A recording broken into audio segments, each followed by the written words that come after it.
So, folks, we have to talk about Pete Hegseth doing his D-Day speech. It's quite something. He went to Normandy to speak and honor fallen warfighters, and on the anniversary of D-Day. And it's much like the Dave Rubin video we just went over. It's also maybe one of the most heinous things I've seen somebody do, except in Dave Rubin's case, he's not someone with a ton of political power within our current government. And Pete Hegseth has a lot of power within our current government, sadly. Let's take a look at what he had to say to honor U.S. veterans. America will now deliver his remarks.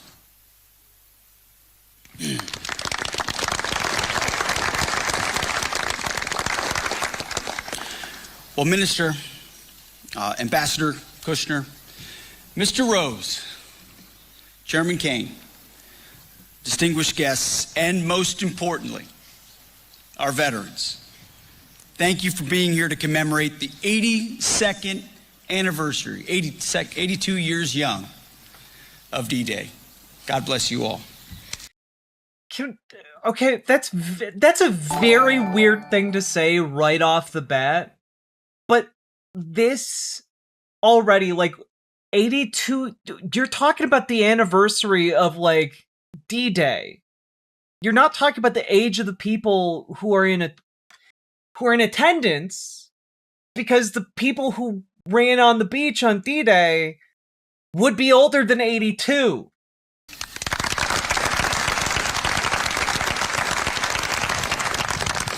It is a profound privilege to be with you today on these hallowed grounds. This is not merely a resting place.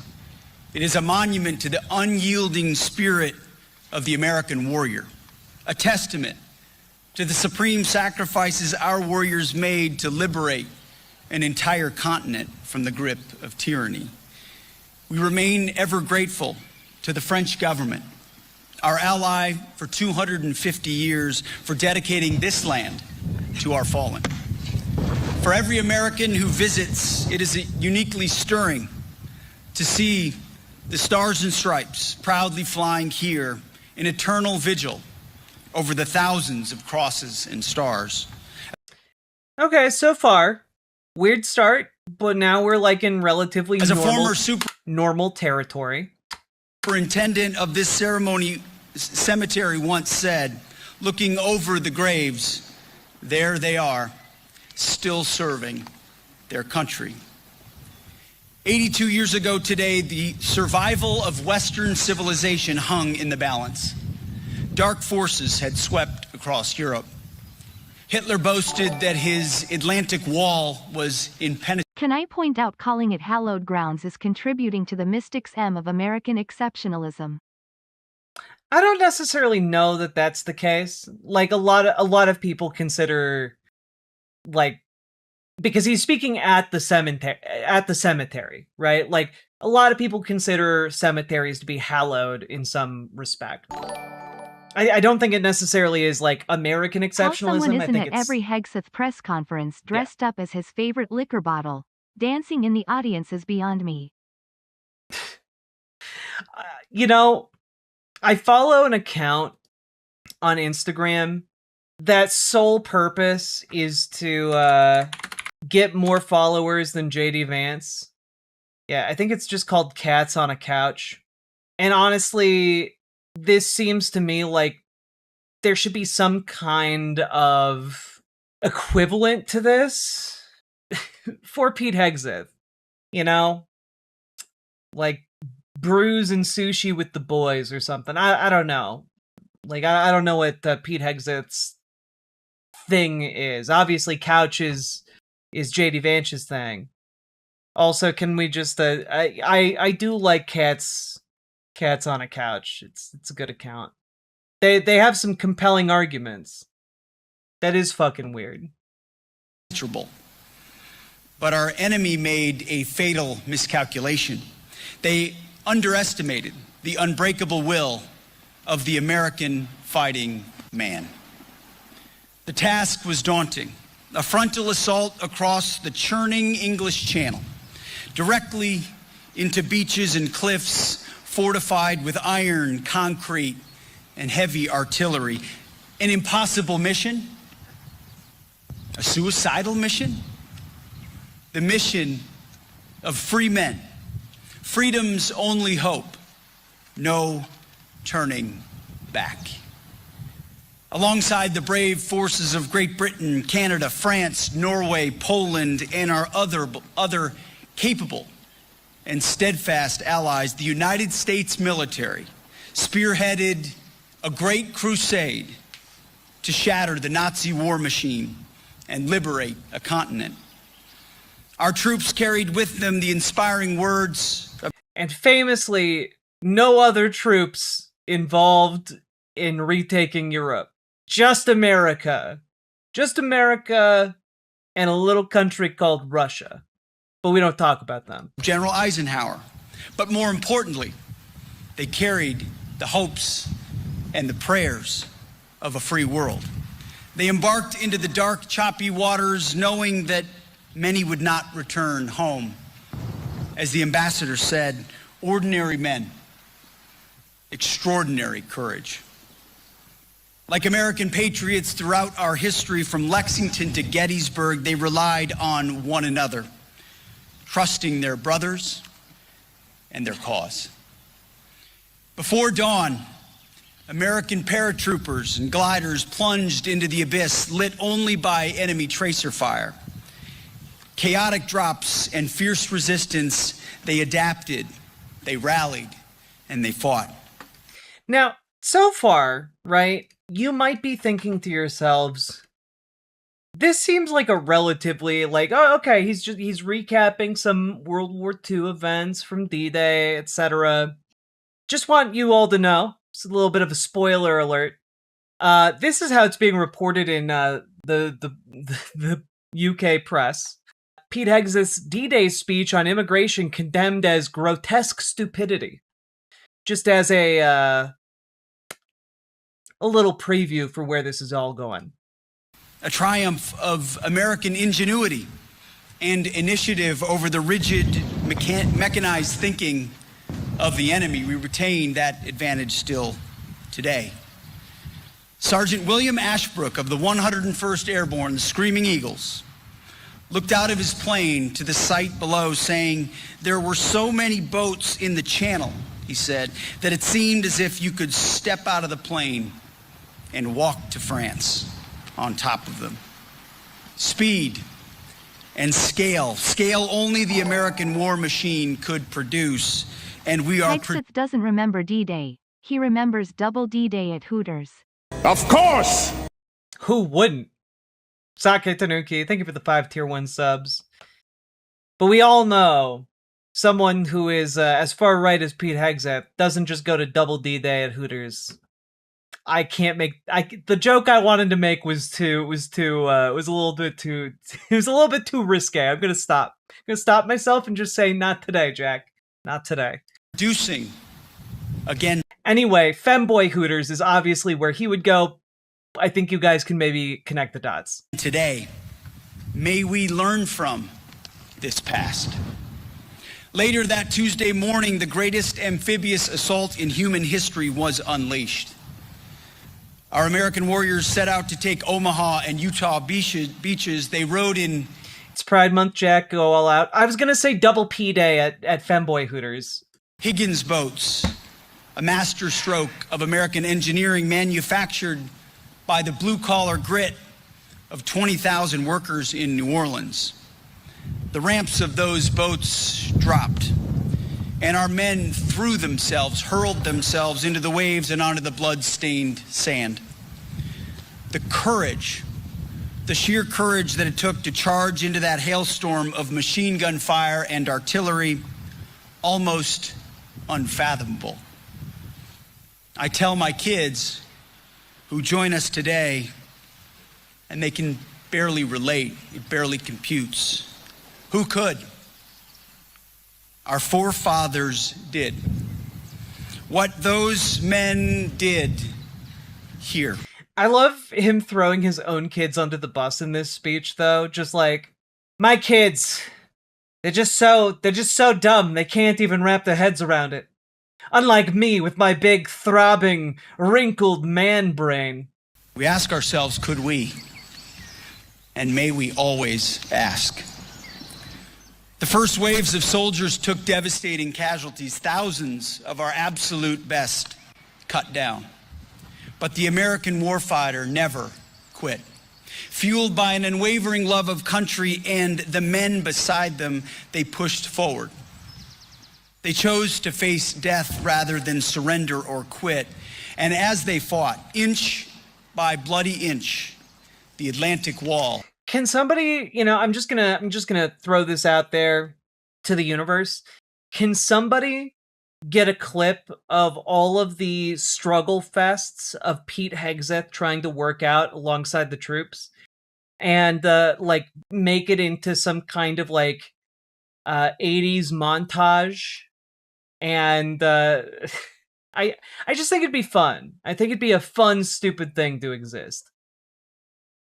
Crumbled. They were indeed the greatest generation. Farm boys from the heartland and city dwellers from the coasts, teachers and shopkeepers. The Americans buried here are our very best. Full stop.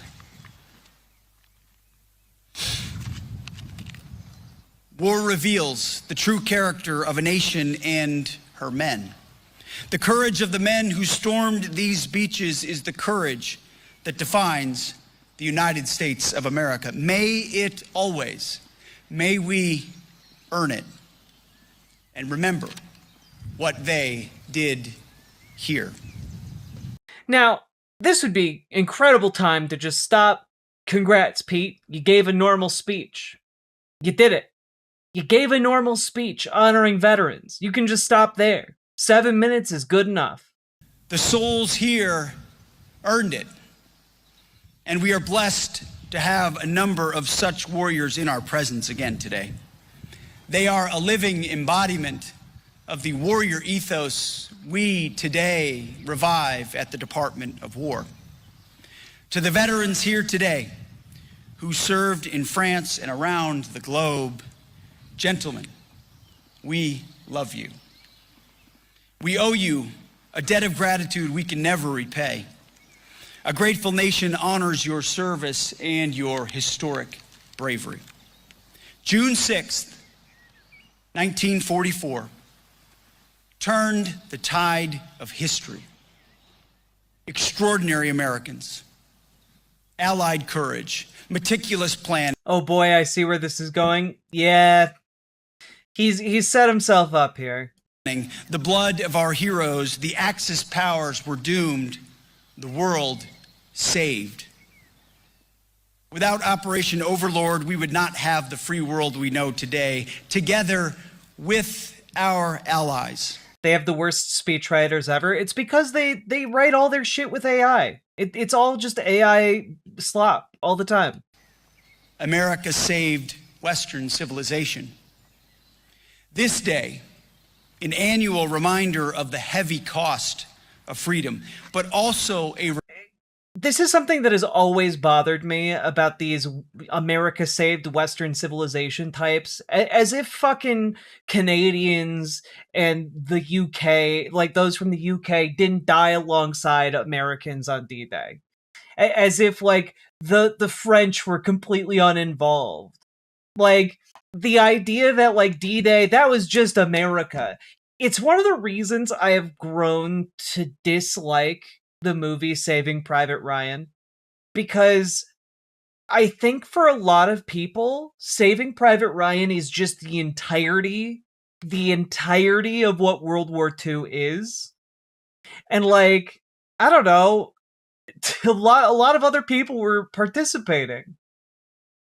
Reminder, as we look out at those crosses. But that's the thing, Matt Netanyahu. All these guys learned their World War II history through Saving Private Ryan and Band of Brothers. Like, those two things. Of what it takes. And we ask ourselves, again, do we have it.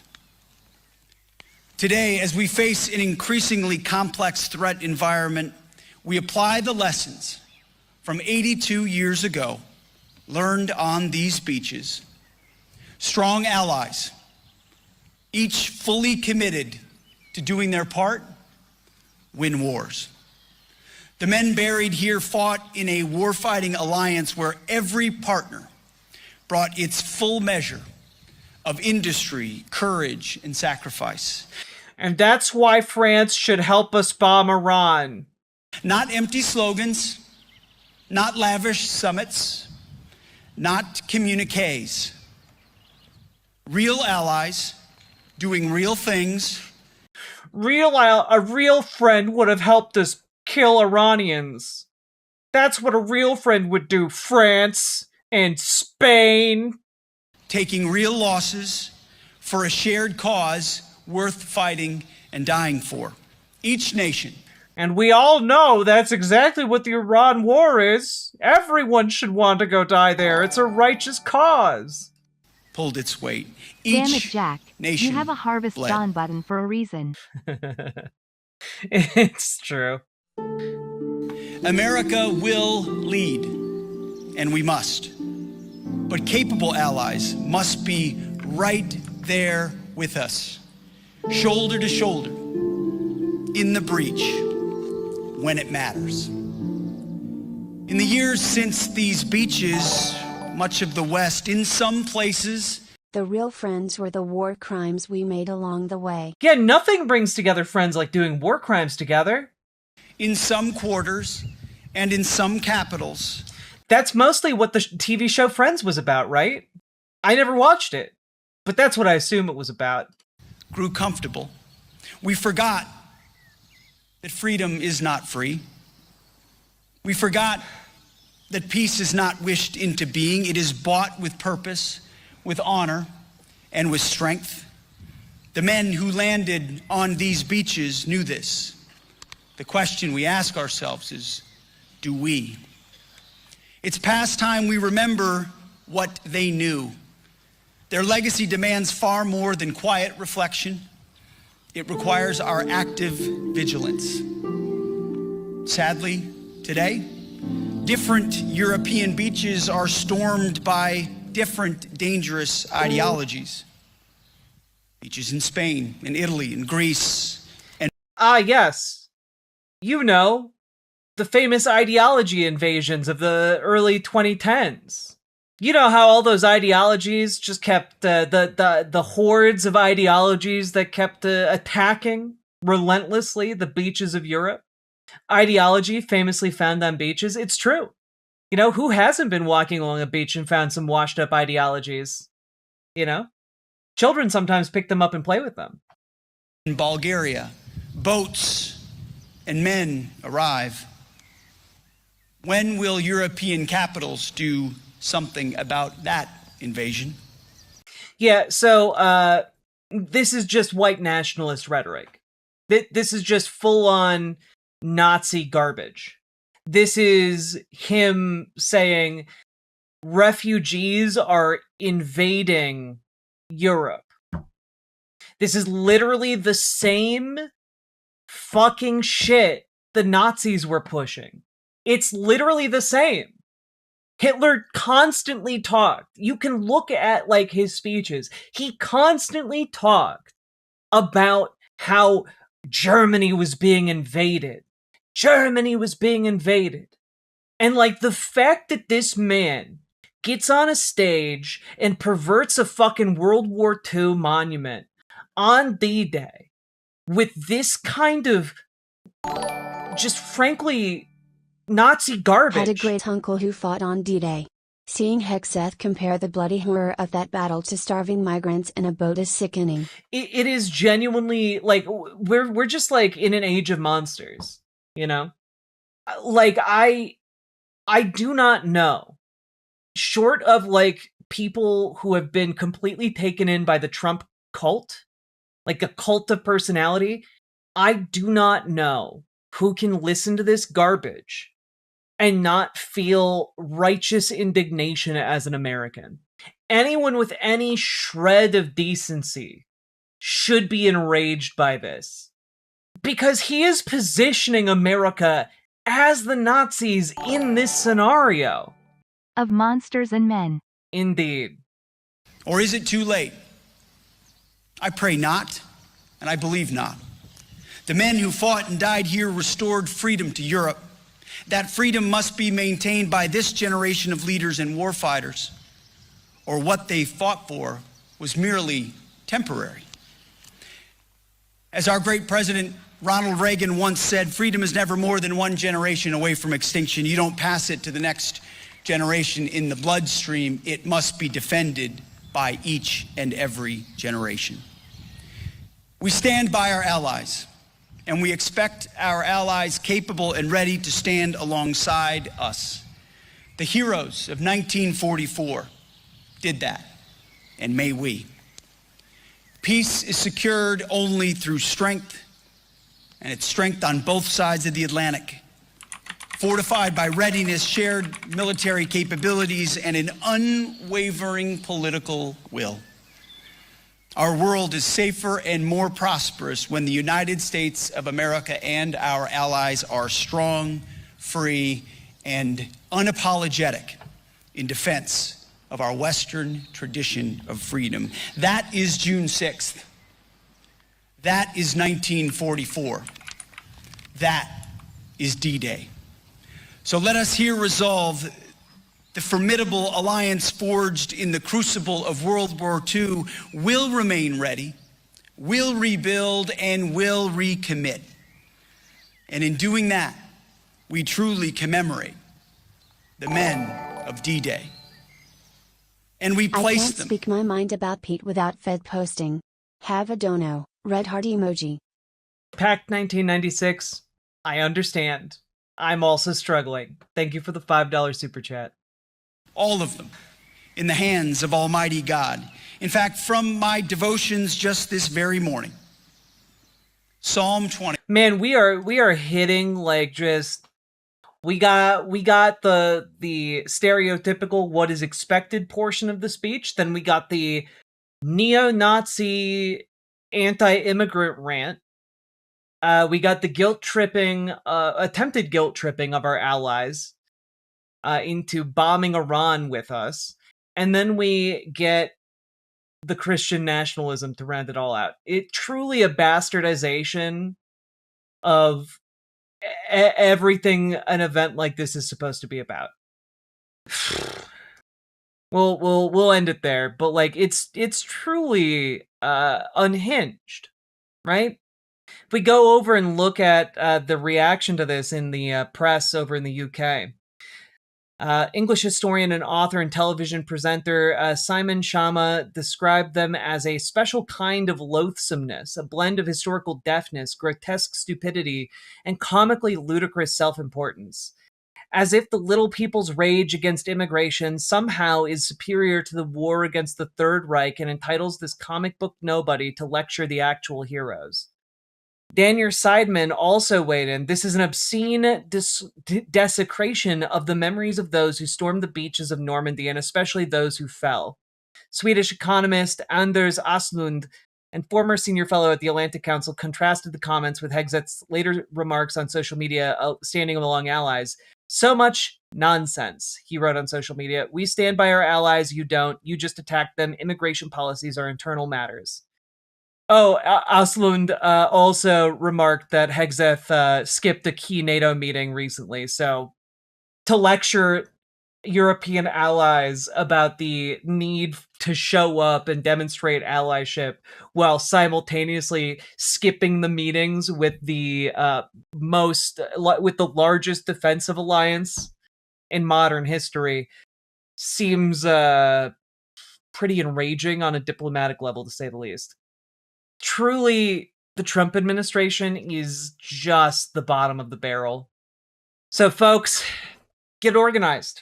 Join your local Dems. Join your local DSA. If you need help, we'll help you do it. We need people to get their Dems more progressive. We need people to advocate for farther left positions within the Democratic Party. We need people to get their DSA's shit in order, right? We need people to make DSA an actual effective organizing apparatus, not just in New York City, but everywhere. We can help you make that happen. Join our Discord. Reach out to Gamergy for help joining your local DSA. Reach out to Dragonfly for help joining your local Dems. Both have years of experience and can help you either to get involved for the first time or to help you get things turned around in your local Dems or your DSA. And folks, check out Progressive Victory if you are interested in getting plugged into any number of nationwide campaigns to do door knocking, phone banking, text banking, etc. as we get closer and closer to the midterms. It is a left-leaning socialist org that will help get people on the ground actually doing shit for candidates, which is vitally important right now in particular. So get involved. And last but not least, do check out Imogene Olivia, gender euphoric lingerie designed from the ground up for trans femmes, also tested with cis men, cis women, non-binary folks. It is comfortable, sexy lingerie, and it's non-tucking. Go check it out, ImogeneOlivia.com. Link down in the description. Let's keep on going. Riverboat deck is coming to town. All the viewers gather round. Twitch and YouTube is where she streams. All that content is bursting the seams. Politics, gaming, and plenty more. Her sense of fashion you'll adore. So grab your stuff and hop aboard. We're going straight to Jack's Discord. Riverboat.